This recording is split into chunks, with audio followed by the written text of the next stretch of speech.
Mateso ya Bwana wetu Yesu Kristo yalivyoandikwa na Mtakatifu Yohane. Wakati ule Yesu alitoka pamoja na wafuasi wake kwenda ng'ambo ya mto Kedron. Kwenye bustani akaingia huko yeye pamoja na wafuasi wake. Yuda naye aliyemtoa alipajua mahali pale, kwa maana Yesu alifika huko mara nyingi pamoja na wafuasi wake. Basi Yuda alipokwisha kuipokea kikosi cha maaskari na watumishi waliotoka kwa makuhani wakuu na Wafarisei, akaja huko na taa na mienge na silaha.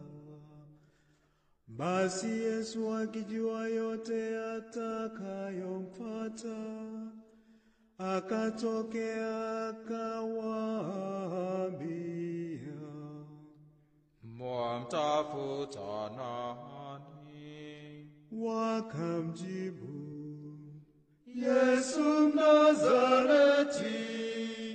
Yesu akawaambia, "Ndiye mimi."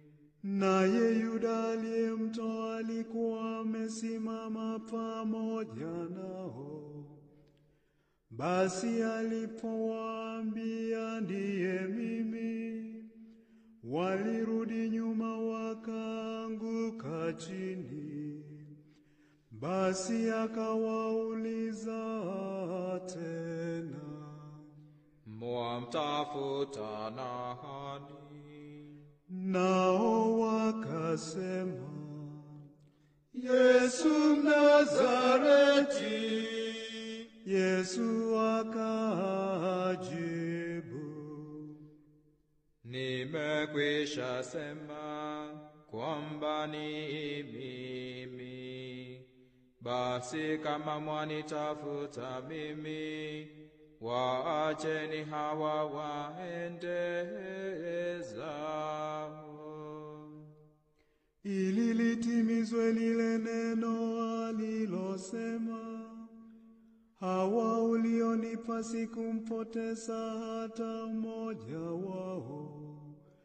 Basi Simoni Petro aliyekuwa na upanga